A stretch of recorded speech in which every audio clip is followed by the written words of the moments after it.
Hello everyone, welcome back to FPL Jedi Show. This is the Gameweek 9 preview. My name is Hafiz and I would like to welcome my buddy Azmin to the stream. How are you? I'm really good. Quite pumped up. Another green arrow. Not as great as I would have hoped, but green arrows is still green arrow. Let's keep it on, keep pushing all the way. Right, welcome everyone. We just finished our Gameweek 8 with Monday night match. That's West Ham and Brentford match. We can talk about that later. But I think the latest news that we can share, I think it's a surprise one because last week Ange is still the manager of Nottingham Forest. He somehow rather get set just after the games against Chelsea, and then today we can see that Sean Dyche is the new manager of Forest. So what's your comment on that? Well, the funny thing about this is that supposedly the owner originally was not intending to fire him, but was going to go there and talk and discuss how bad the performance was. And I think and that supposedly Ange was it the way Ange reacted was enough for the owner to go volatile and just scam. So it's crazy, but then Forest had it coming the owner had it coming, the way they got rid of Nuno in the first place and just bringing him as I did mention. I think was it in our stream or somewhere else, I'm not sure, but I mentioned, no, I think it was in some WhatsApp or group at the start. He said it just Greeks, they don't get along. Of course they look like they're very funny. Easy for them to get into arguments and discussion, and then because they were saying that because he's a fellow Greek, that's why he got the job, blah blah. But we know at the end of the day it's football, and Ange's tactics, we was always gonna fail in terms of how if he was playing the way he did at Spurs, he was gonna do the same for Forest. We knew it wasn't gonna happen. So it got to a point where we were all just wondering how long he would survive. And to be fair, I thought after this one he would still have another game, but I guess because just after the international break. But too bad. That's life in the Premier League. And welcome Sean Dyche, who obviously has experience, but especially if he was with Burnley, has a lot of history with Burnley, but now he gets to do the same with Forest. And Dyche's style is more Nuno than Ange, so you could argue that he will do better, but let's see. Yeah, I guess this might not come as a surprise, but Ange is definitely under pressure from the beginning. If you can see here, he's only in the job for 39 days. I think I've heard somewhere mentioned that he's actually the fastest manager in terms of sacking as the Premier League managers. But I did recall, I thought if I can recall last time, Crystal Palace, Frank de Boer, who actually managed the club and then sacked quite a bit early of the season. I thought that could be the fastest one, but Ange, I think, already break the record. He is the manager that been sacked after 39 days, the fastest that I'm mentioning. He played 8 games, won 9. So I think that's pretty much tells you the story of the fate of Ange Postecoglou. And his good days in Spurs, especially winning the trophy, he can mention that, but it's not to be for us. And now Sean Dyche is at the helm for the Nottingham Forest, and we shall see how it perform. We expect it should be a quick reaction because, like you mentioned, the similar style with Nuno, and but it's definitely facing some tough uphill tasks at Forest. But I think the good thing about Sean Dyche, he has some personnel in his team that is from Forest, Steve Stone and Ian Won, if I'm right.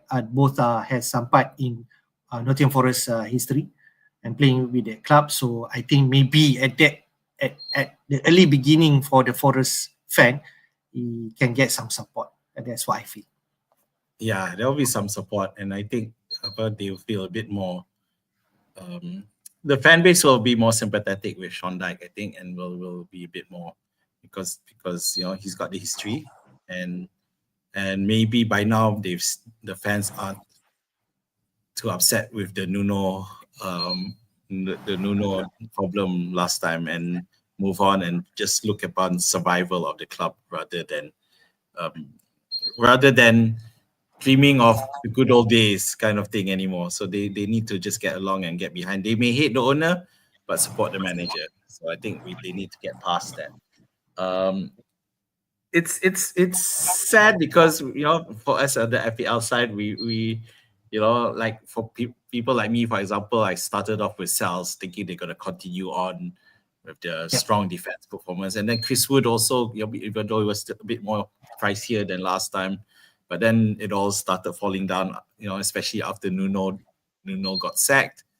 And then once Ange took over, I think maybe 90% of us think that this is an appointment that wasn't going to work. It's so different from the typical style that Forest implemented under Nuno. So just all the best. But in terms of FPL picks, we will of course hold and wait first and see what happens.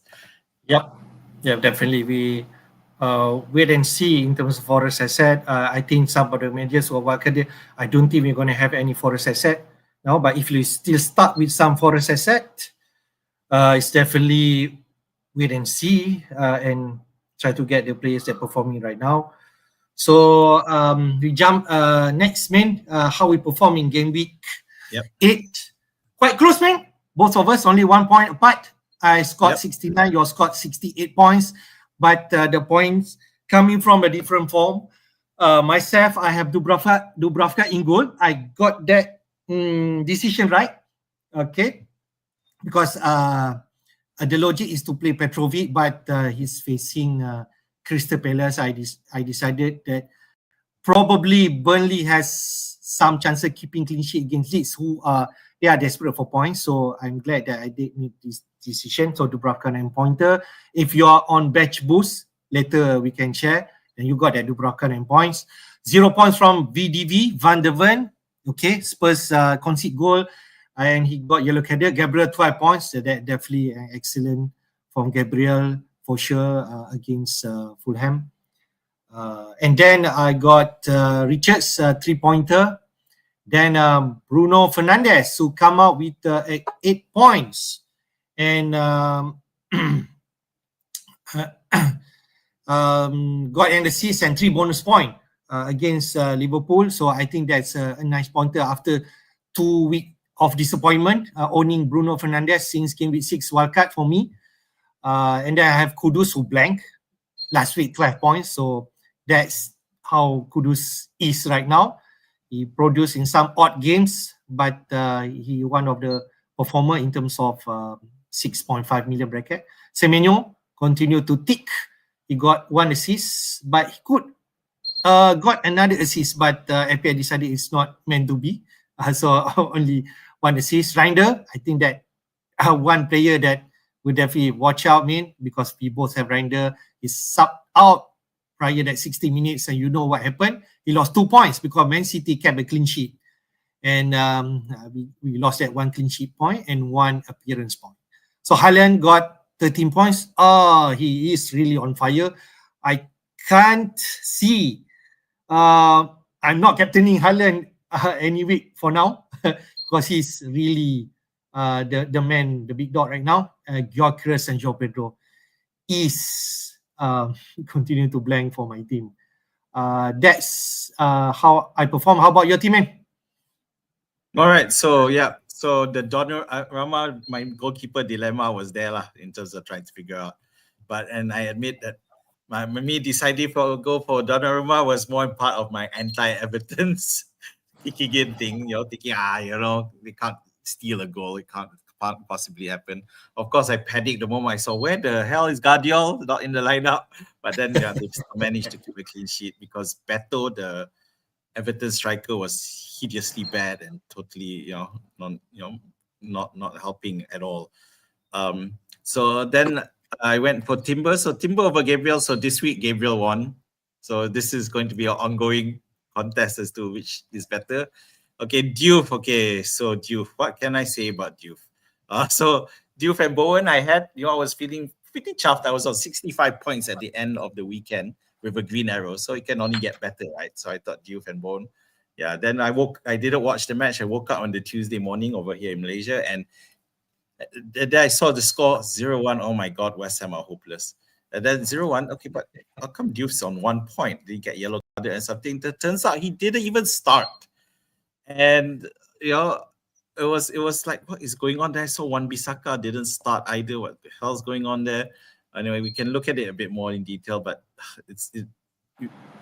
I saw that at halftime they did sub in Diouf as well. So maybe Nuno realized he made that mistake. And to be fair, even though his score was 2-0, that last goal was because West Ham were trying to chase and trying to score, and they conceded 2. So conceded the second goal. So but yeah, it's something that I need to think about with Diouf, because they will be the first match on this game week, for the next game week on Friday night. So I get to try to figure it out early.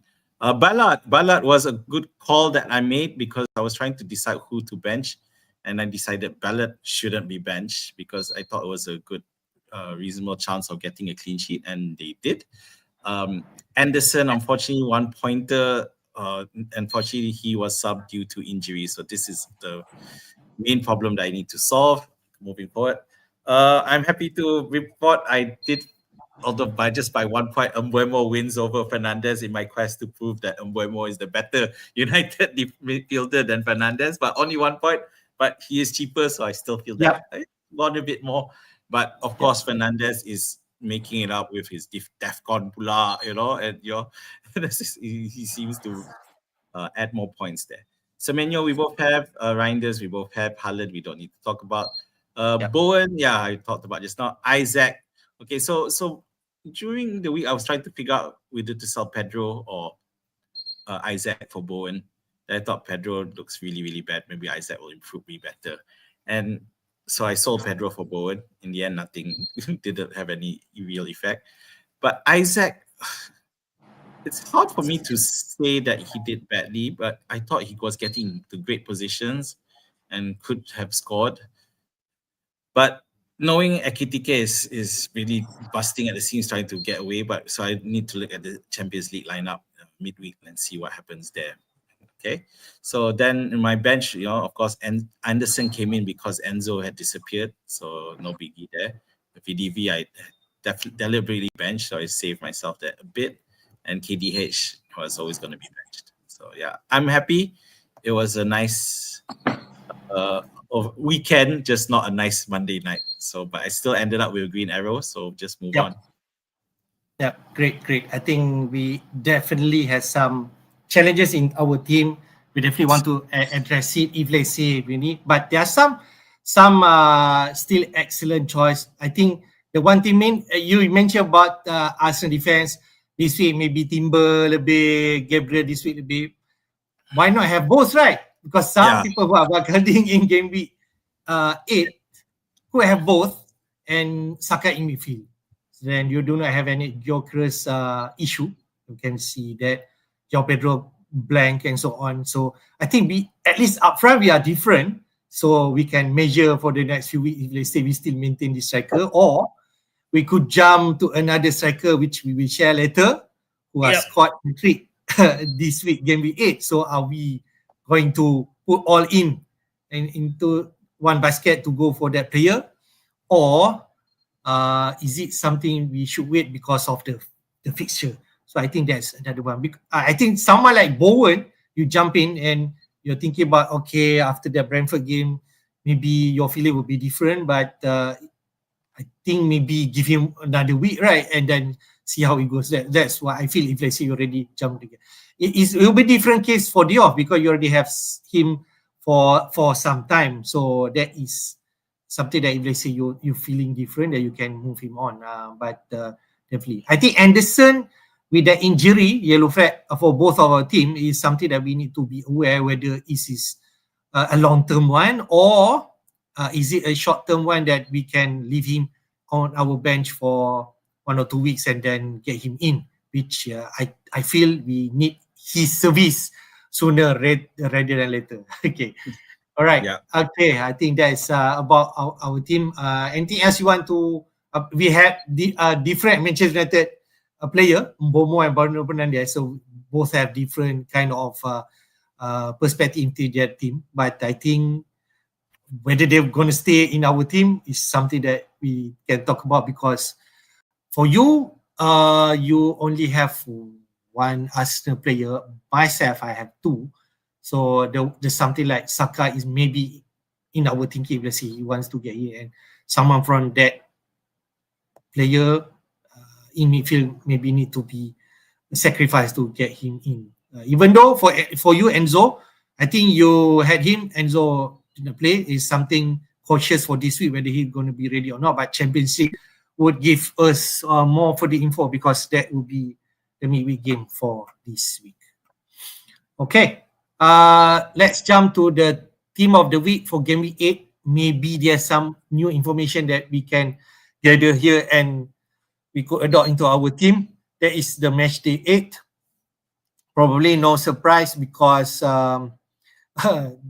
we can see 5 men at the back. So it looks like the team of the season so far. All the defenders are performing. They are cheap anyway. So Dufraka in goal, we already know about 9-pointer.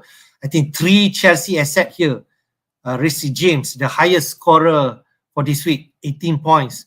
Achiampong, but I'm not sure whether he can be an option, but he scored 14 points.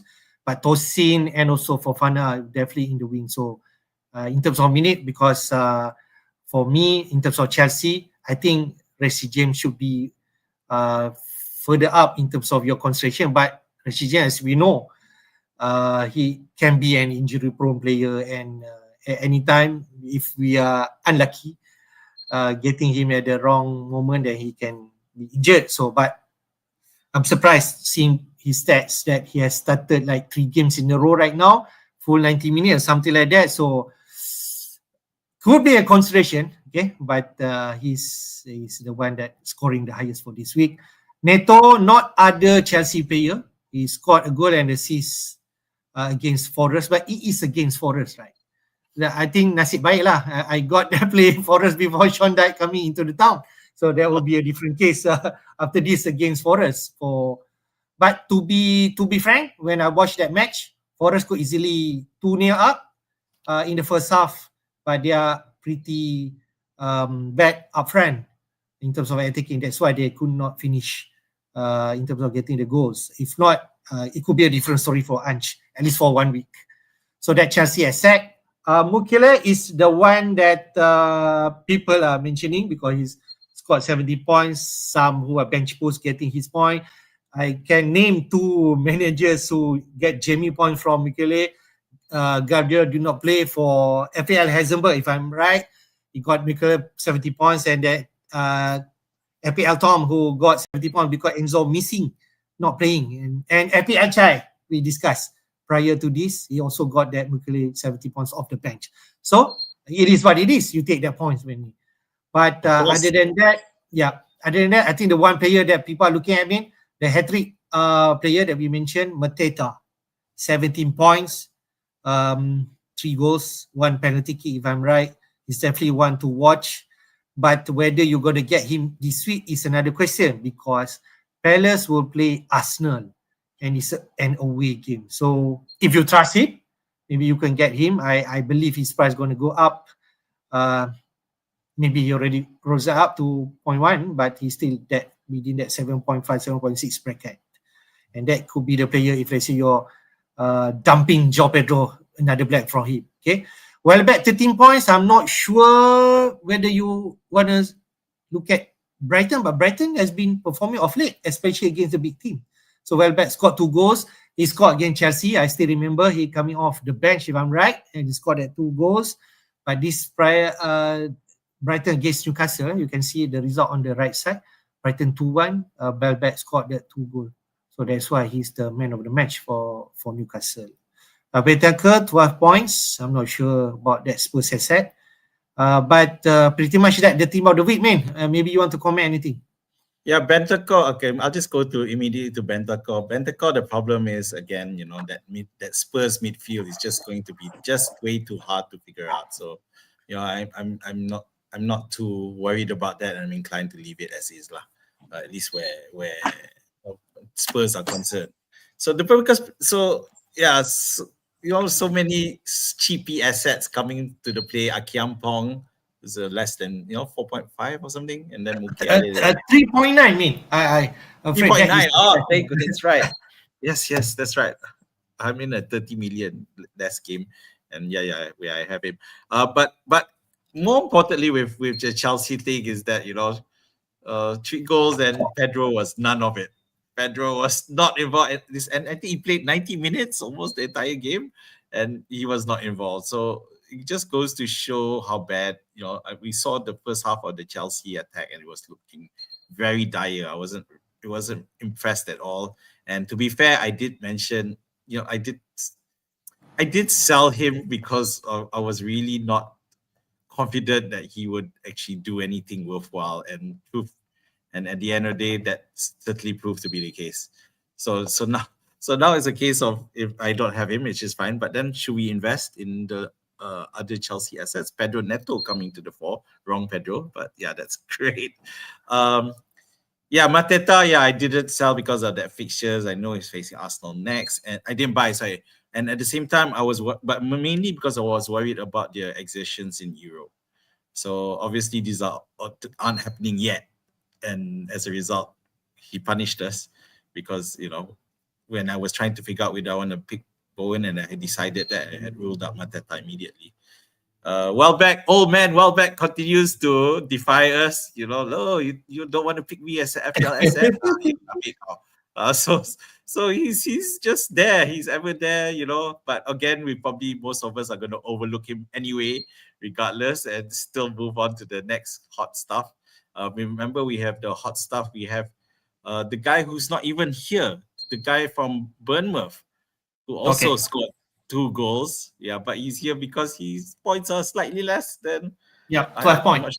12 points, yeah. But at his price, he could be a bargain. And coming back to Chelsea, Mark Guile was, when he came in and played in front of Pedro, Chelsea looked better. And Pedro was clueless, and Pedro looked better as well. So the question is, those of us who have Pedro, because it looked better, are we keeping Pedro? And if not, if those of us, because I know that some people still have Gui. So he could actually be a good pick at 4.3 now. Wow! So all these cheap picks coming to the fore, and when it comes to that striker, why not? With all the expensive strikers all being rubbish. So let's look cheaper. And we got Guyo performing, Thiago performing. Guyo as a squad, right? But Thiago performing, Welbeck performing. So maybe we should look more serious in looking in that direction. Right, fair. Since you're talking about the forward who's scoring points this week, I think some of the player that you mentioned, Mateta 17, Welbeck 13 inside the team. Haaland, we no need to say 13 points. You mentioned about Krupi Jr. just now, Botman, yeah? I think he's 4.5. Right. Okay, Evan Nilsson might be out for short term, maybe. We're still unsure. He could be an option if we thinking about getting that cheap. Mark Gui, you mentioned about 4.3. He's Krupi at 4.5. Some media might have him, okay?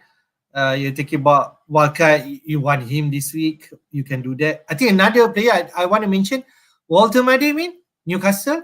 He scored a goal. He got 8 points. He's kind of like ticking bit by bit. And if you want to get any Newcastle player, if you ask me, I think maybe he's the one that we're going to recommend. Looks okay at 7.3 right now. Yeah. So what do you think, me? I don't know. I have to figure this out. Not yet for you. That's why because for me, I mean personally, I have other issues to take care of. So that's the main problem. Yeah, but definitely I think we can look. Definitely we can consider. So let's see how the news is midweek, and let's see whether there's any noise coming out, and then we can look at it. Right?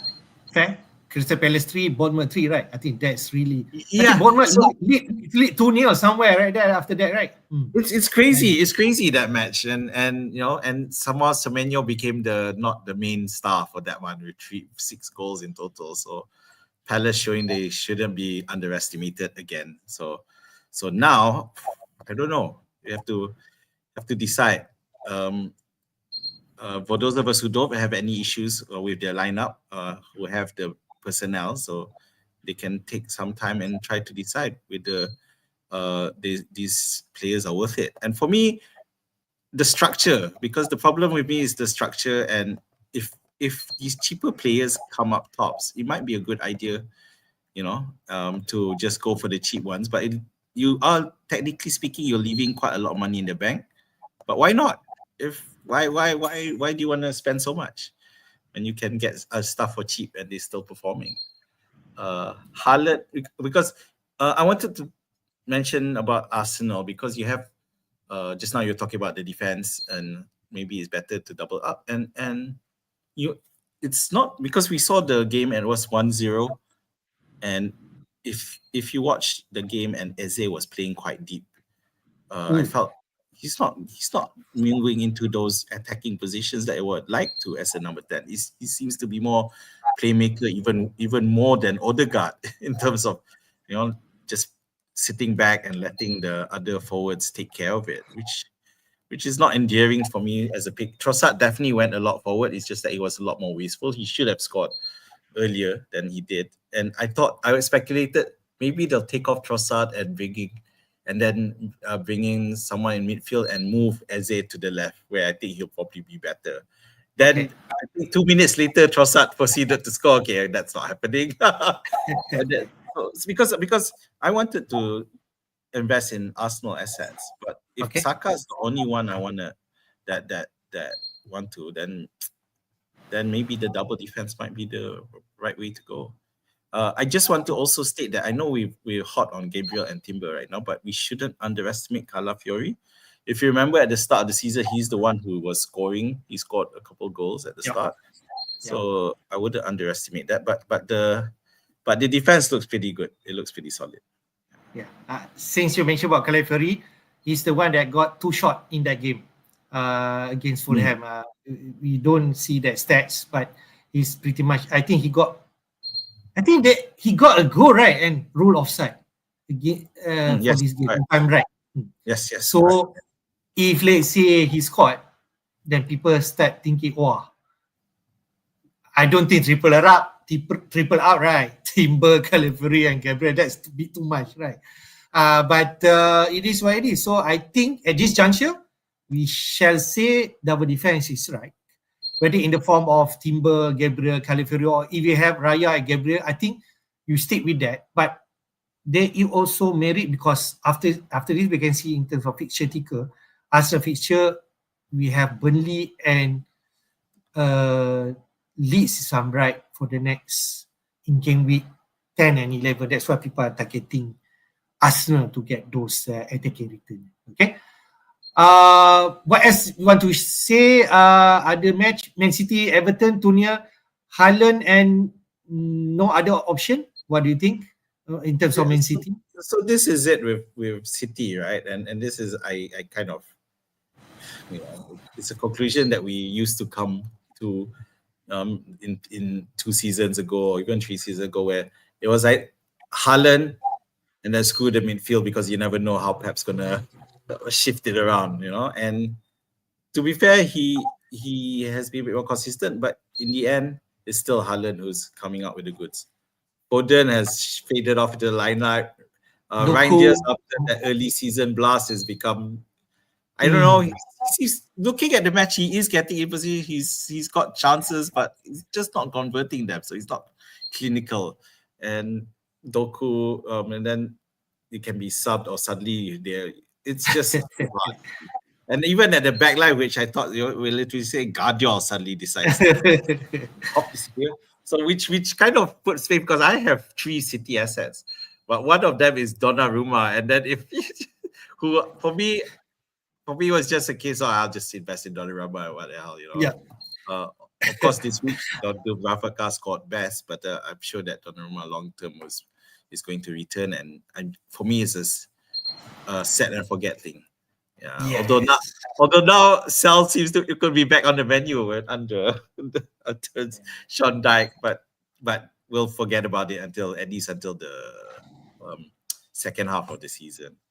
Right. So City wise, Haaland, no one else is essential under City, and even Reinders. If I had transfers, I'd be looking to sell for some other cheaper option. Right. Fair. Spurs Villa 1-2. Villa win 2-1.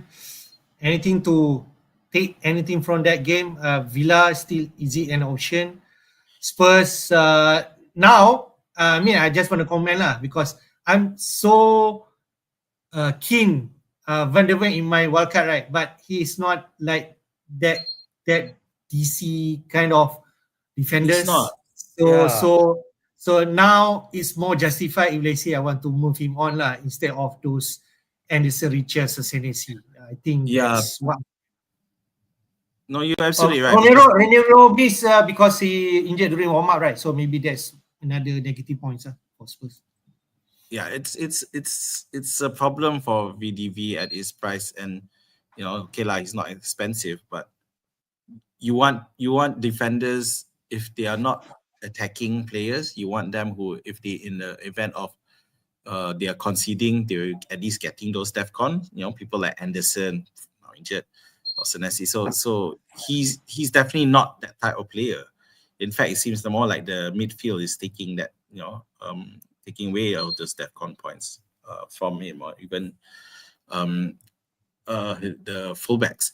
But in terms of the match, Villa Rodgers coming back in contention possibly with a blockbuster of a goal, so that was good to see. But it was weird, Villa's lineup, because Watkins was benched, Marlon started, so I don't know if it was some just not fit because there was a minor injury sustained during his England time.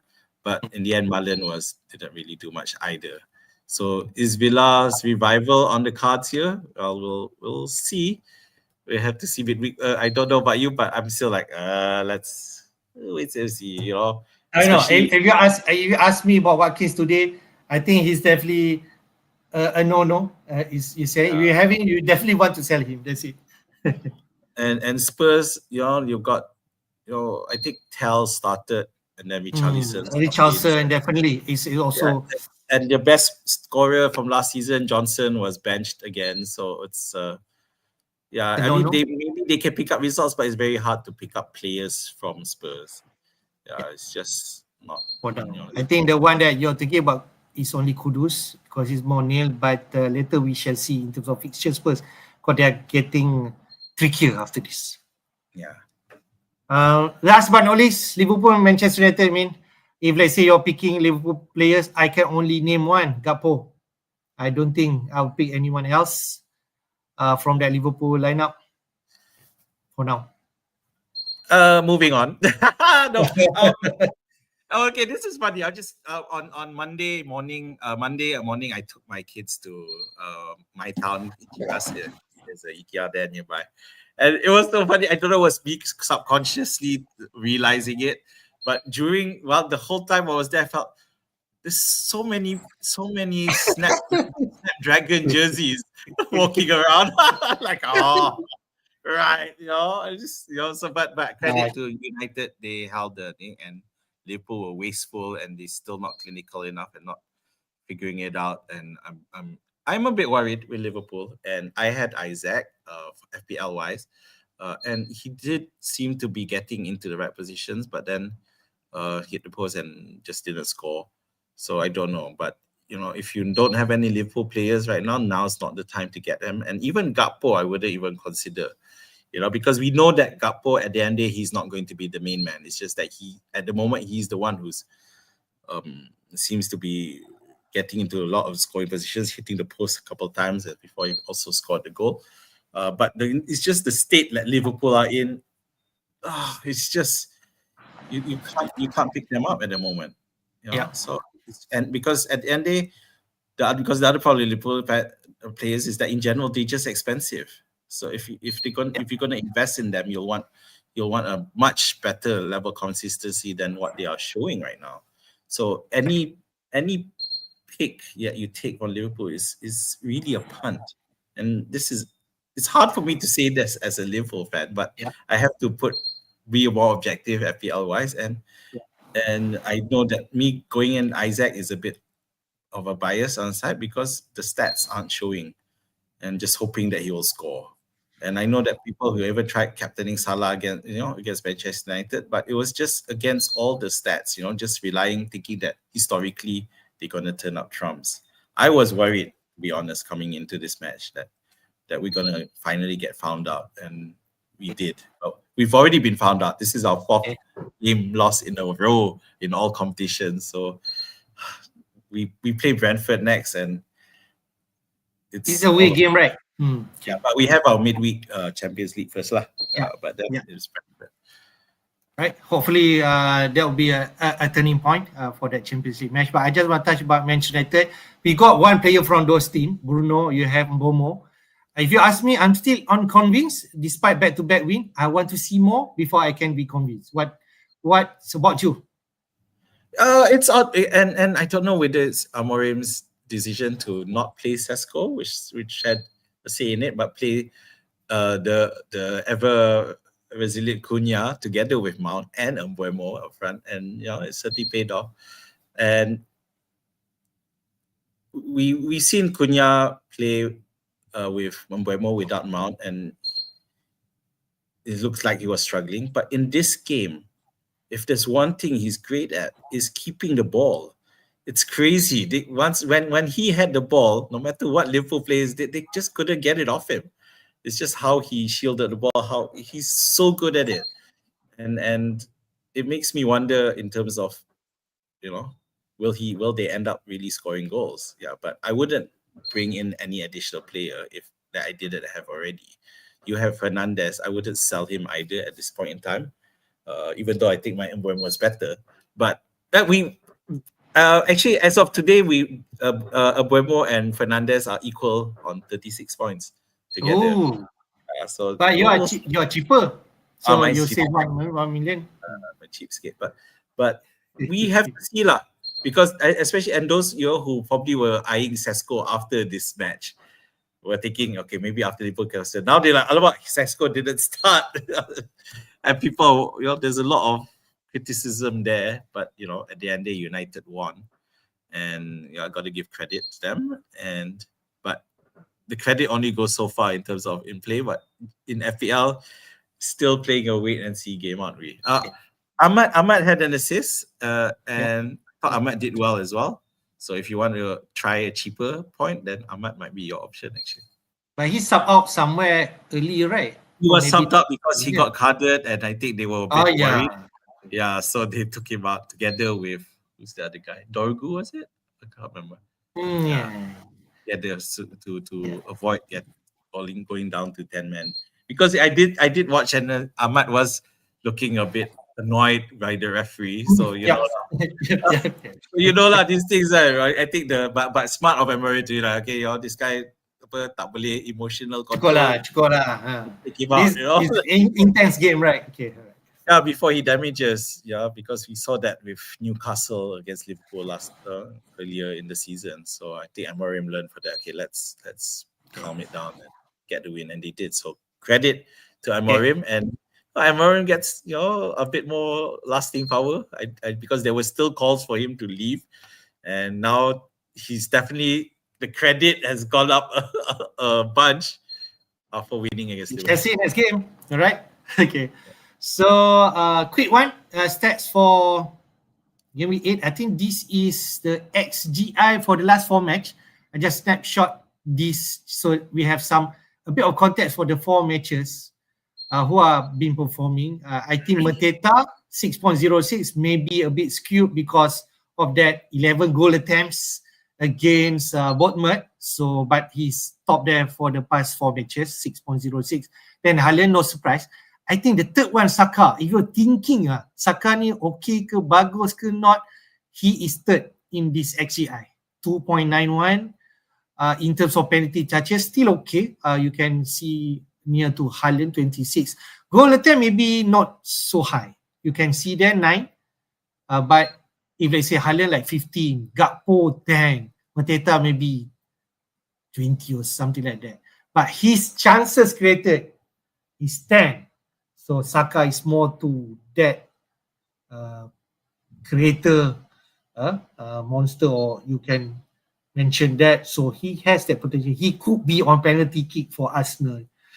I think you're thinking Saka, this stat maybe can just give you a bit in terms of picking him. All right. Ismail Sarr of 4, 2.89.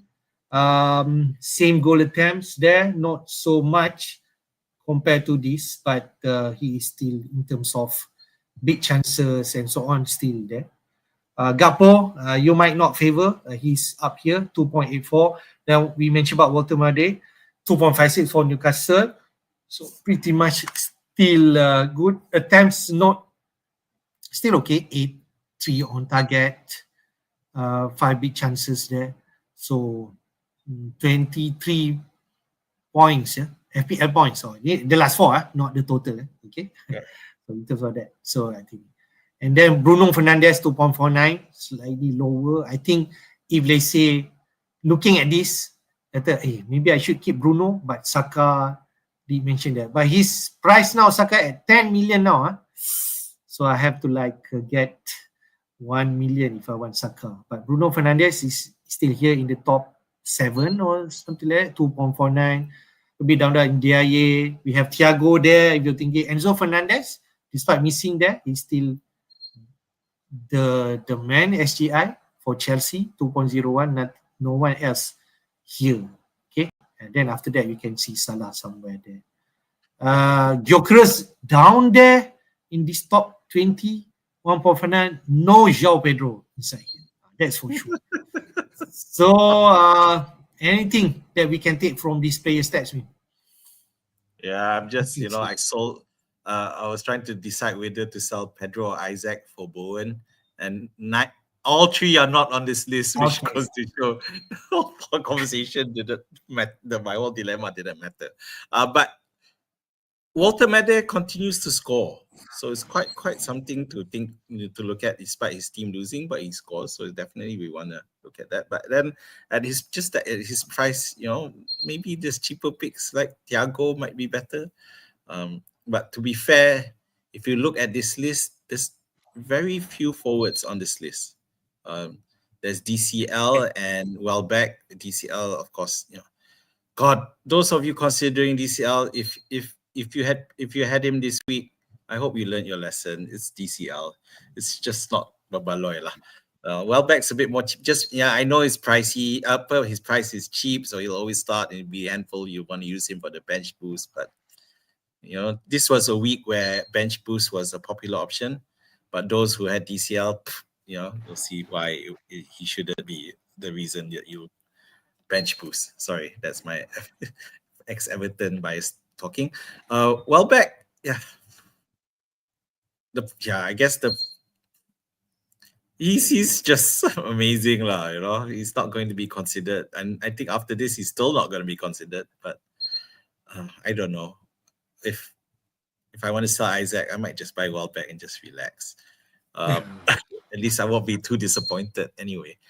I would just want to point your attention to Ndiaye, who's turning out to be very nice, and only 3 goal attempts across the last 4, but all 3 were on target. So he's a bit more clinical, and in fact he's still on penalties as well. Just makes it be very attractive. Mateta and Ismail Sarr. So again, the problem is those fixtures, and it's so attractive. But maybe he's fixture proof. Crystal Palace are great. They can attack it wise. And I know I was worried about fixtures as well, and the fact that who's that guy? Who's my fellow striker?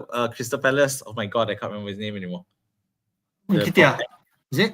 Yeah. So there's worry about Nketiah chopping off more minutes, but based on this outing, I don't think those pick. If you want to pick Mateta, Nketiah's eating into those minutes are not something you have to worry about. Seriously, I don't think it's going to be a big problem. Mateta will continue to block and will continue to take a lot of minutes. So I'm almost bought into Mateta. Mateta is going to be a solid pick regardless of what I said, which is all the reason why I didn't have him previously. But looking at that now, looking at his performance now, I think he should be fine. So go Mateta if you can. Great stuff.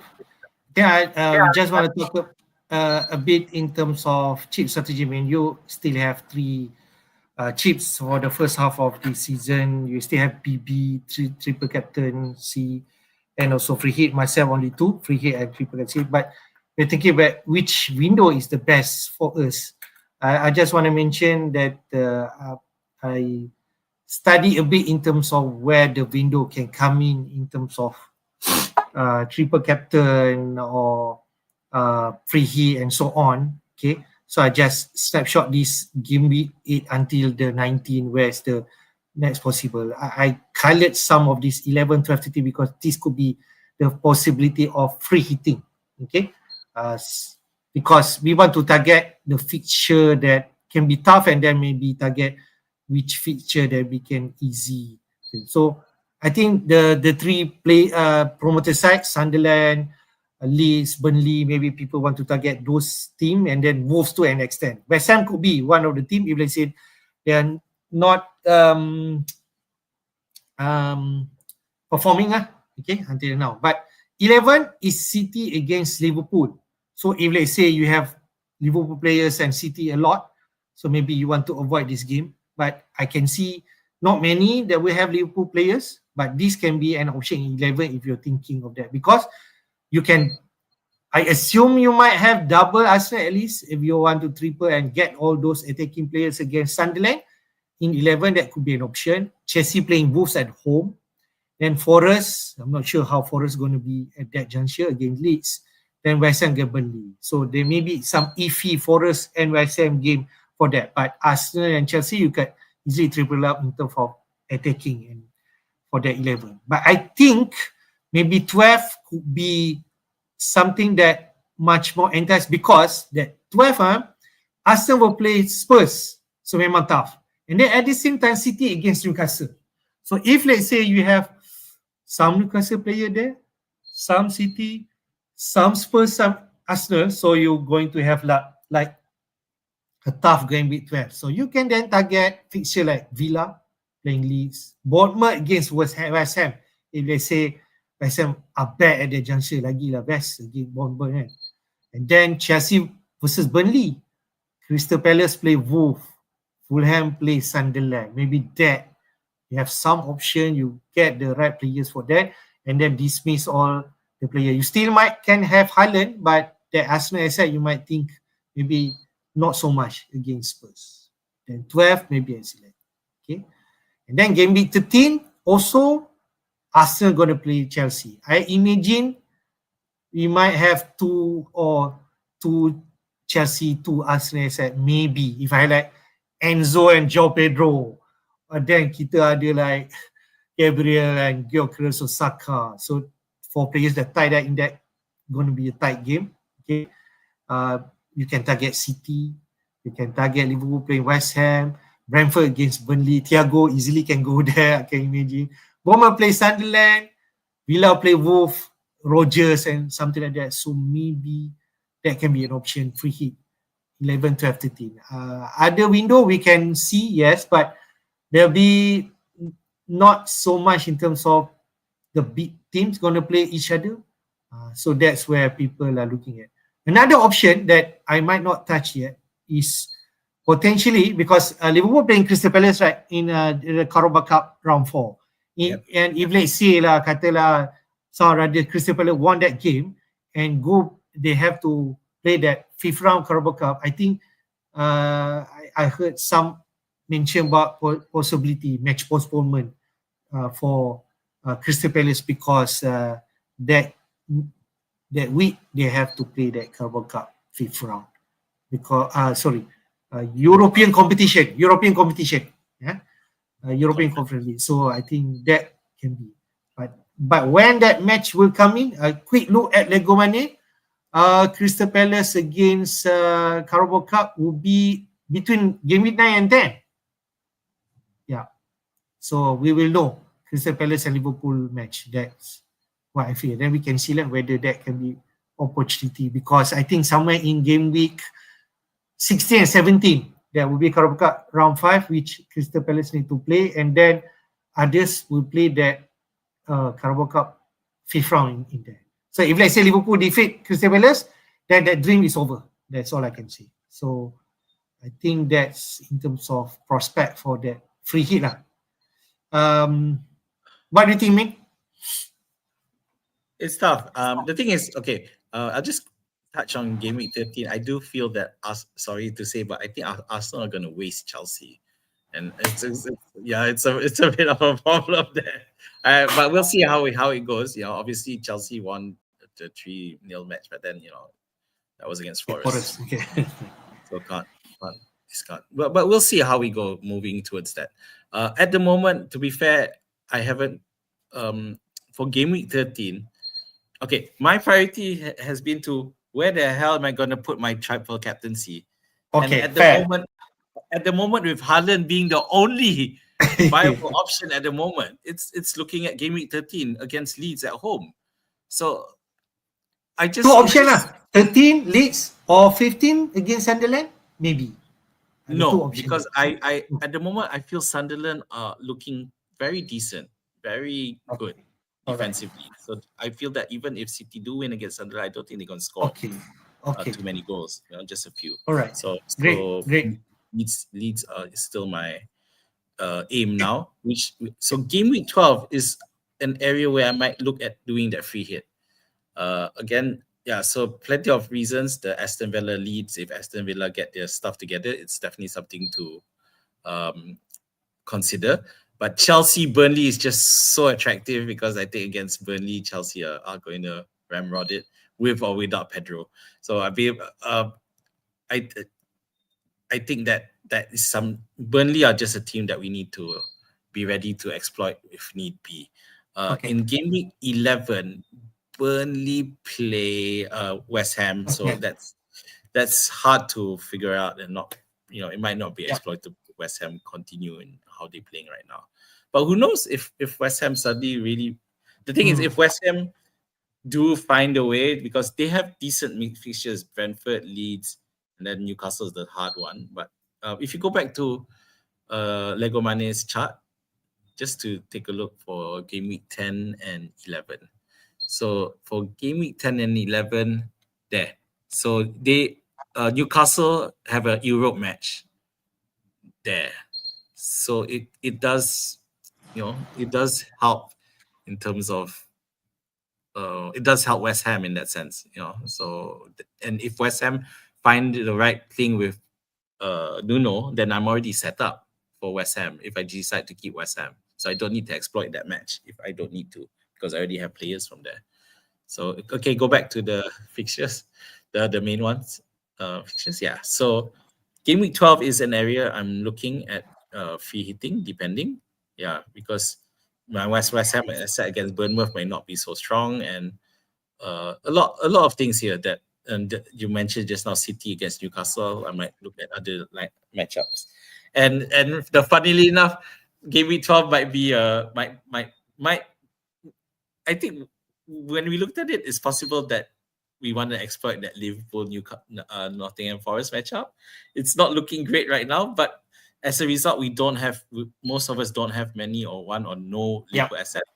But if we hit, by the time we hit because Game Week 11 they play City, if they manage, they are looking really good until then 12 might be the time for you to free hit and bring in Liverpool assets just for that. It's definitely something. Of those of us who don't have wildcard will probably want the wildcard straight. Who still have a wildcard. Game Week 12 looks good for bringing in Liverpool assets, because after that they face Forest, West Ham, Sunderland, Leeds United, Brighton. Yeah, all. But if we see some semblance of a form comeback for Liverpool. Okay, I'm alone now. I'm not sure what happened. I think Hafiz's stream went off, so I don't have the deck. So I guess at the end of the day, when it comes to the chips, I don't know how many of us have or what chips that you have left. So you need to consider. Always remember that, because for me, I'm already really need to start looking at it because 8 game weeks have gone, it's about 10 game weeks left before any chip that you don't use goes off. So you really need to look at those, how much you have, what you have. For those who have 4 chips, even more important to really plan out, figure it out. Yeah, I think bench boost is not one we have to plan too much for. As long as you can get your 15 players all starting, then you I kind of want to discuss with you when you're going to bench boost. But before that, I think after discussing with you right now, I think 12 can be an excellent free hit time, and then 13 triple captain. I think I'm going to agree with you now that Haaland is the only option, and we want to get those easy match which Leeds can offer that. Yeah. But 12 can be a decent free hit time because 11 will be the game. 12 will be the game after international break. So yeah, we'll be careful. We need to be careful. Yeah, but see, that's where the free hit is designed to try to go for the players who haven't been flying or don't fly or or just flying within Europe. So it may be It'll be interesting one. Yeah. Okay, great. Do you have you're thinking where you're gonna bench boost? Possibly, you have that thinking. Okay, so the key component for me, Dubravka, of course, is there, and this week could have been an option, but then with Enzo's getting injured, Enzo disappearing, it just and turns out it's with Diouf not starting, Anderson getting injured, so I'm glad that I didn't bench boost then. It was be even worse. So Dubravka home game week 9 might be an option if I'm looking at that. We got City against Villa, Arsenal. Arsenal against Palace. It looks hard, but it might not be because Crystal Palace will play in Europe, and Arsenal are just better stacked in terms of quality, and I only have one defender anyway. But then you have City against Villa, which is not an issue. Bournemouth against Forest. I fancy Semenyo to still do well there. Yeah, so game week 9 is an option, but I have to check because I have a couple of doubts, which is Anderson, Diouf, and right. Yeah, there's one other guy, Isaac. Whether it's worth still having him, I need to look at the end. Yeah. So I need to consider. But game week 9 is a possible option with Burnley playing Wolves as well. So Dubravka could. We did mention Ballard playing against Chelsea, but you are looking more to that GC point. So I'm not worried about. Yeah, I'm actually with Ballard. It's more about goal scoring opportunities. I think he's a goal threat, so I'm not worried about Ballard at all. So you're more than happy to play him. Okay, all right. Yep, definitely. So if game week 9 are option, you have something where, but it's going to be hard to plan, right? Sorry. If game week 9 not an option for you, which other weeks do you feel that? For my bench boost? Yes. Yeah, it's a tough one because it's all about Dubravka really. So and game week 8, was when Dubravka scoring, and I can't see. Maybe game week 14 is a possible option. But I don't know. Yeah, it's hard. I haven't looked past game week 9 other than game week 9. It's just the problem now. Possibly you're playing in game week 9 BB. There can be but I need to sell Anderson to someone, and that's the problem because unless I just buy Achiampong. Yeah, someone could definitely offer it because Anderson is only 4.5. I don't have any units left in my bank. Okay, all right, fair. We have 0.1, so yeah. Okay. So that's next Friday. Let's see how I feel. Okay, we're already on 1 hour mark. Let's go to game week 9 fixture. It will be a Friday deadline, like you mentioned. Yep. Leeds will play West Ham. 3 a.m. Friday night Malaysian time. Then we have 2 matches on Saturday at 10 p.m. No early kickoff, but only at 10 p.m. Chelsea versus Sunderland and Newcastle playing Fulham before United playing Brighton midnight, and then late game 3 o'clock just for you, man. Liverpool against Brentford. I'm not sure whether I'm going to wake up on that match. Brentford against Liverpool at 3 a.m. Then on Sunday, we have 4 matches at 10 p.m. Arsenal playing Crystal Palace. All these team who are playing on Thursday, European competition. Palace. We have Villa playing City. Bournemouth against Forest. And then Wolves against Burnley. There'll be an interesting match because both teams need wins, especially Wolves at home.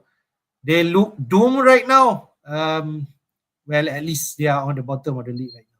And then on Monday, Everton play Spurs. So my eye on Arsenal versus Crystal Palace. That could be a big game. Yep, it's definitely up there in terms of your Crystal Palace getting 3 goals, and Arsenal attack not looking so murderous. It looks definitely like they're better in defense. So, but we wouldn't. I mean, we're not moving past Haaland into the captaincy. Even against Villa, Arsenal against Palace, you got Saka. Nah, just can't see it unless you. Then Chelsea versus Sunderland, but I mean, I'm bullish. I'm optimistic about Sunderland, but others may think that they can trash it. But then there's no captaincy option there. That's the problem. How about United Brighton? It's going to be tricky also, right? It's tricky, but Brighton always find a way to score. So United, I think United will do well, but I think Brighton will manage to do enough and get a draw. So it's just I don't know if Old Man Welbeck will come back to haunt Manchester United.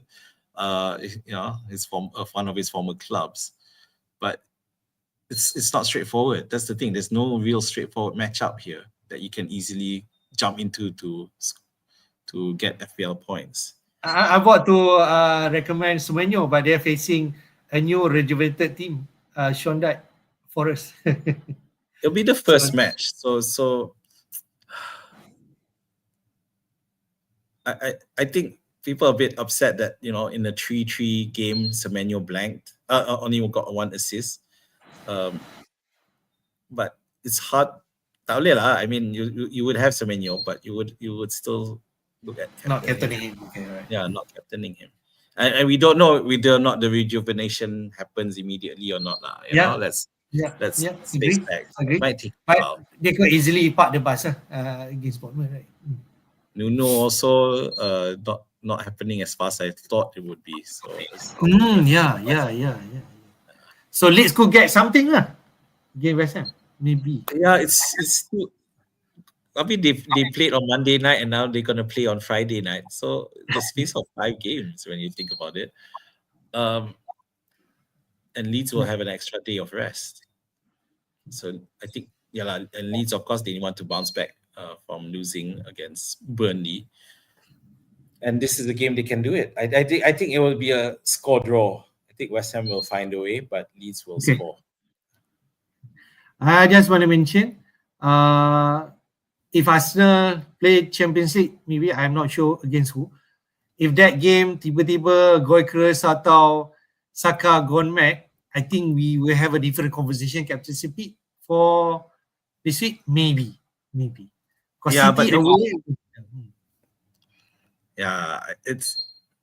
But because again, it's against Palace, who have shown they can be quite strong. To be fair, they did concede 3 goals against Bournemouth, so it could be an option. But it's just the Crystal Palace's form and strength makes it hard to captain against them. Palace play on Thursday, so maybe they have some tightness. Maybe. Yeah, that is a big factor lah. So we have to see what lineup turns up for Palace on Thursday. Agree. Azli asks, Assalamualaikum, Waalaikumsalam. Manchester United player can take who? I have Bruno. So Azmi have Mbomo. Maybe one of those players. I'm not sure if you want to recommend Cunha. I'm not sure yet. Not at the moment. Until because that part of the lineup is a bit up in the air, really. So this weekend we had Mbeumo playing with Mount and Cunha. The week before it was Sesko, Mount and Mbeumo. So either you go with the must confirm play Bruno, who will also get extra points, or you go for the more attacking threat, which for me is Mbeumo. Yeah. So if you have the 1 funds, million go cheaper. if you need the fund, if you need some extra cash, then go for Mbeumo. Sorry, I know I'm only recommending my players, but It's logic, right?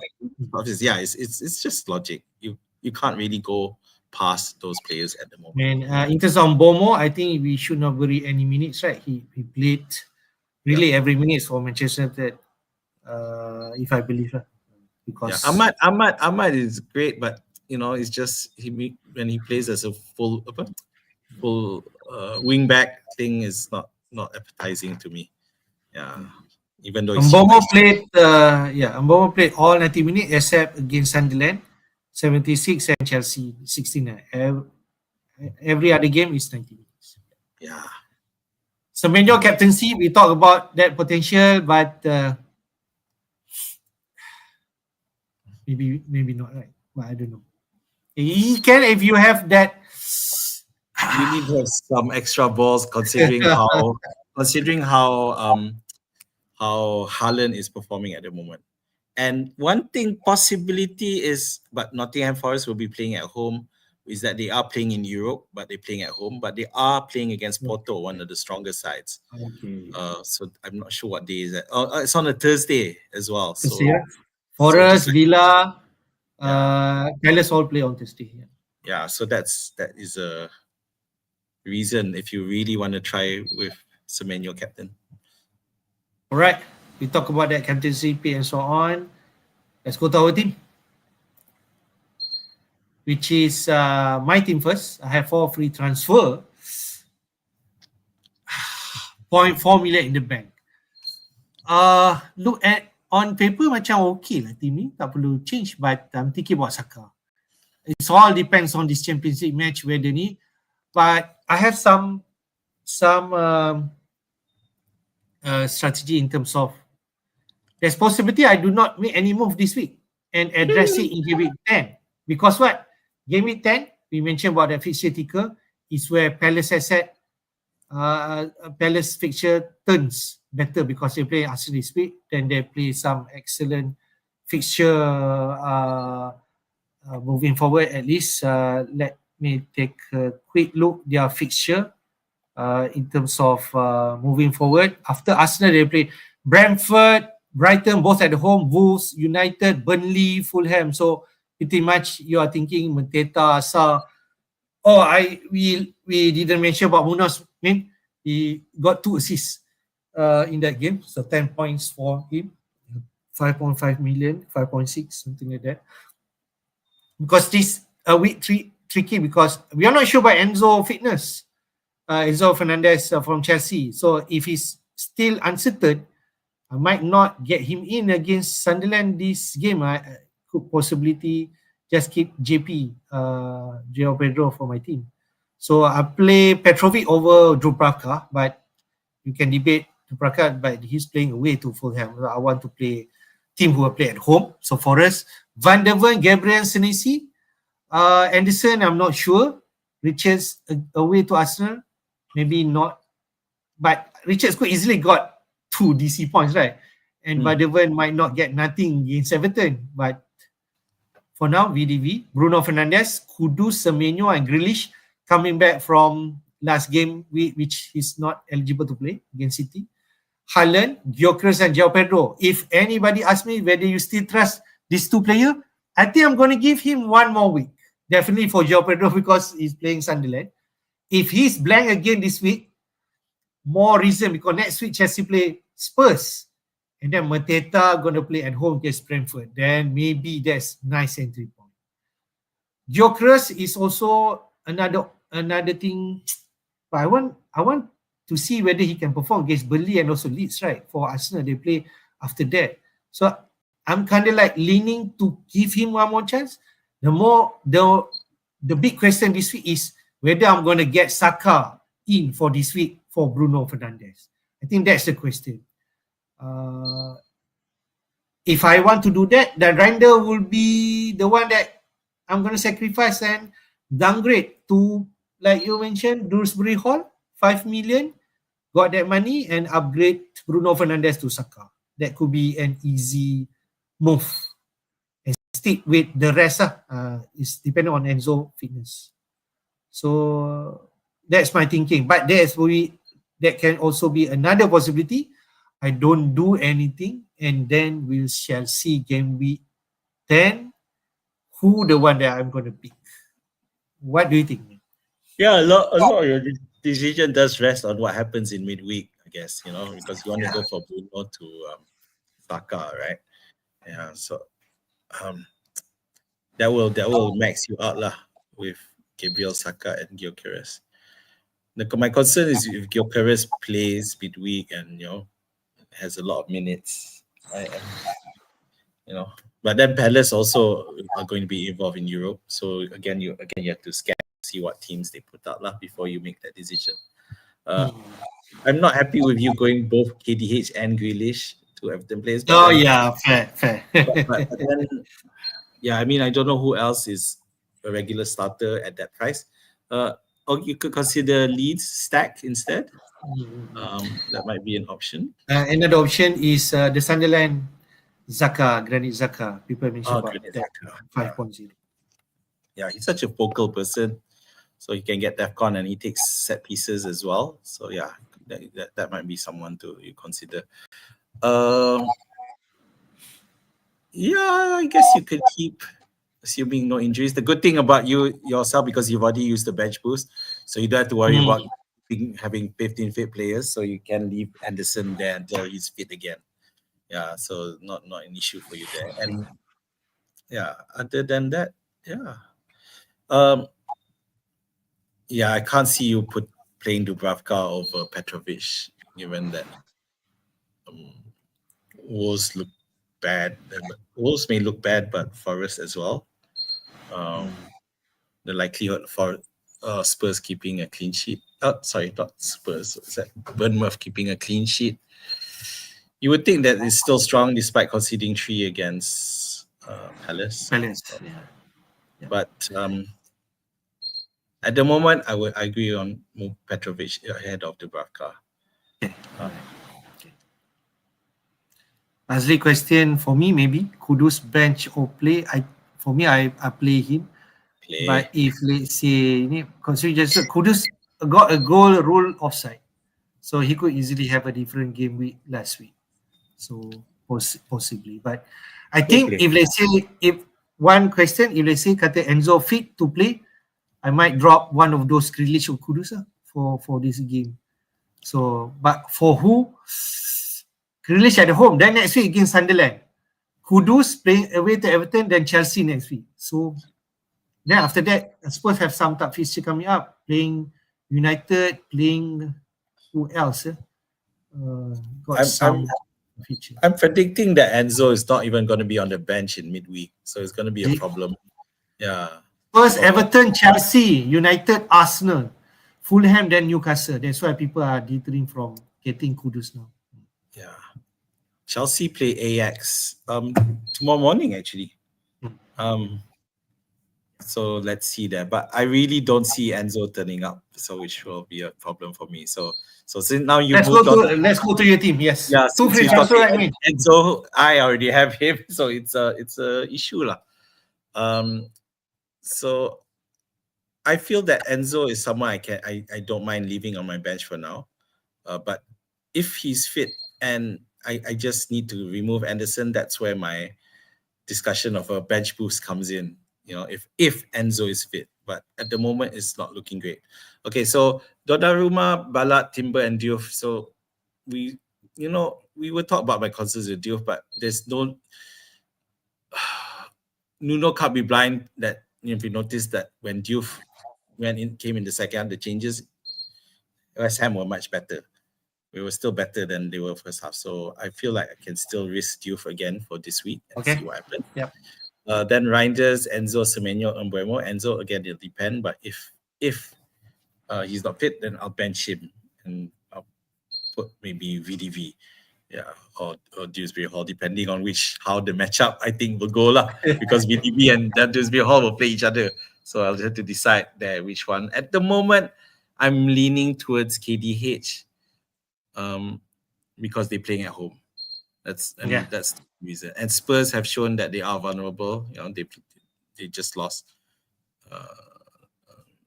in the last match. Then Semenyo, Mbuemo, Bowen, Isaac, and Haaland.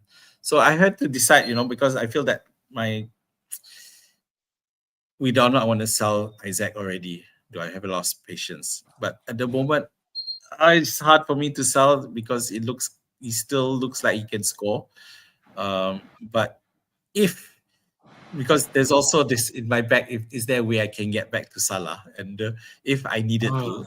And the best route there is if I sell Isaac, buy one of these cheap options like Thiago or the Kropok guy. But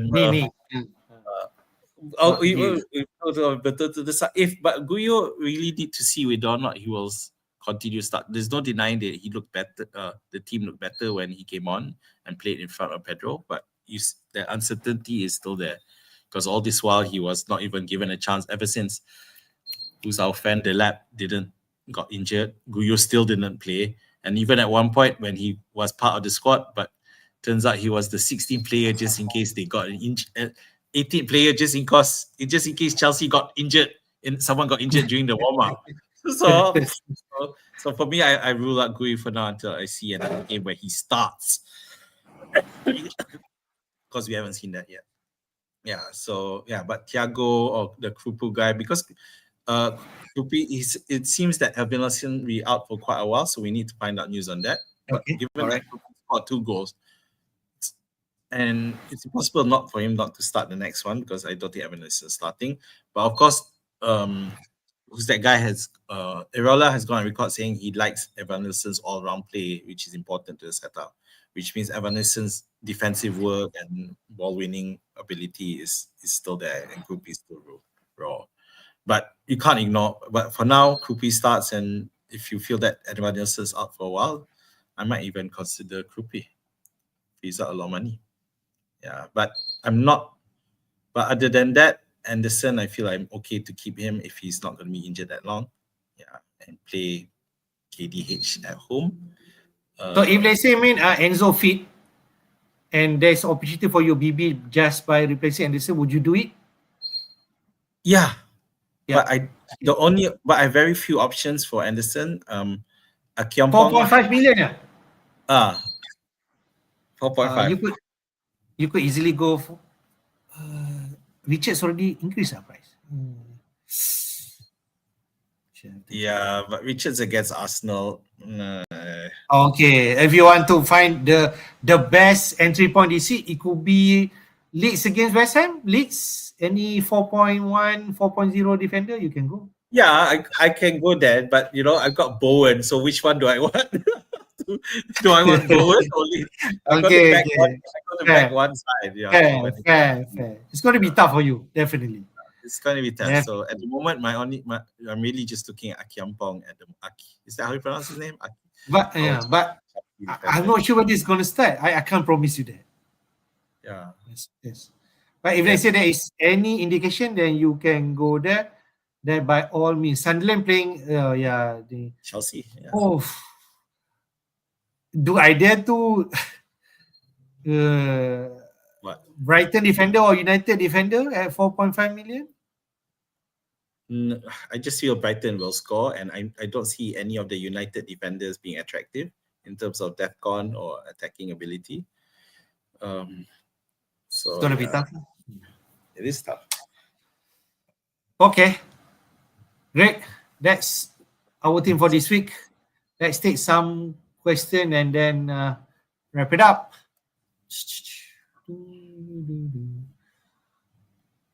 Mukile or Alderete, both at 4 million, right? Or 4.1. I don't know. I think both is good. That's all I can say. Just toss a coin. For me, what do you think? Who's Alderete? Which is the cheaper one? I think Alderete 4.1 now, Mukile 4.0. Yeah, go for the cheaper one. So I think you might Yeah, as well just go for the cheaper one. I think they both gonna have a chances. I went for the I think expensive. it's going to be a tricky one. Oh, I have this. speaking, just coming back to that Sunday the defender things. Ronaldo, who after he got sent off, he's now no longer part of the starting lineup. So, and he was he was also at 4.0 because Ballard He has could come come in. back, right? I'm not sure for who lah. He could come back, right? It would be for Ballard because they shifted formation. So Thanks. yeah, but either whichever is cheaper. Okay, I think we already touched about Richie James. If you have the faith, because I think Richie James is someone could injure at any time, but he's performing right now. You can go by. I'm not going to advise him. If Chelsea was not in Europe, I would buy him in a heartbeat. Yeah. But he's not. We discussed about that. This is my situation. Play Petrovic versus Leeds. Petrovic playing Forest, so at home. So not Leeds. West Ham playing Leeds, right? Okay. So it's a home thing lah, FPL. Yeah. Petrovic over home. Walter Mende or Matete, I want both. If you ask me, both are excellent pick. 7.3, 7.6. Okay, Newcastle are a bit of a hard to figure out how they're going to go about. Yeah, but Walter Mende seems to, regardless. Walter Mende is more consistent, so I would actually go Walter Mende. Grinder, keep or sell. I He kind can of go.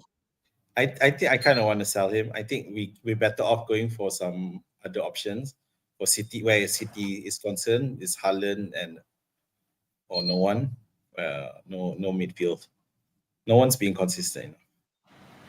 Leafy, I think from Sunderland. Gyökeres to Saka Mateta. Saka Mateta looks excellent, but for a hit this week, Saka and Mateta playing each other. I'm not sure. Yeah, I'll go for it. I just think Saka is more consistent than Mateta, and Sunderland don't score that often. Yes, so definitely. One kick or sell. I kick him for this week against Leeds. I don't know how long you've had him for, but for me, I've had him since this week. So yeah, I'll keep. He did get a shot on target last game week. Yeah, but he needs to really be the Chris Wood of like Chris Wood was to Forest at the moment. But it was weird because it felt like Nuno was experimenting because he had Paqueta playing as a false nine instead of Bowen up front. So it was a bit of a confusing. But after he shifted that back to formation, West Ham looking better, but they still couldn't score. Yeah, I don't think the experiment will continue this week for this Friday. Yeah. So give West Ham one more week and we shall see what Nuno lineup will be. Forward. Salah sell? I think so. I don't think any other way that people can look at this. But based on his stats and the price that you have him at, yeah, it hurts me to say it, but at the moment, Salah's buy, not so sell. The buy get cheaper. Can I use triple captain or BB this game week 9? Of course, I think BB can be triple captaining away to Villa, Haaland. I'm not too sure. Away. But if you have the feeling, Villa, they had a bounce after they surprised and won their game 2-1. But BB, I like the idea if you have your fully fit players. I think you can. Yeah. I think I like that one. If you're there. Diouf, good defense. We shall see next week how. If let's say Diouf play against Leeds game week 9, I think he could be an excellent choice still. For me, he's a great player attacking wise, and will go back and defend. What I need to answer now is, does Nuno see that? Because after he got benched.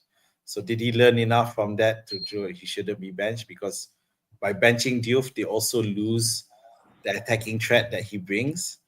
We saw, because before Nuno came, he had 4 assists in 6 matches, which is pretty decent for that defender. Then 7, he came in and he got another assist, and then Gameweek 8 he blanked because he didn't start. So I think he'll feel good, but no one is going to buy him. But if you already have him, I would suggest you keep him for now. Yeah. See what Azmin dah enjoy dia punya point, so definitely he will keep and That's give him true. one more week, and we shall see. For me, who doesn't have him, it's wait and see. All right. Thank you guys for joining the stream. Do hit the like button and subscribe to our FPL Jedi YouTube channel and support us. Thank you for watching. And your last win? Deadline Friday night, so be careful. So deadline Friday night, but then the problem is you've got games playing on Thursday, Europe, so you might not get all the team news, and that is makes you hesitant in terms of that bench boost. Yeah, so just try to find out as much possible info before Friday night, especially if you're planning on bench boosting. All right. Thank you. Have a good week for this weekend. Hopefully, we can do some Friday deadline stream. But until then, Yep. take care. Friday night deadline. All right. Bye. Bye-bye.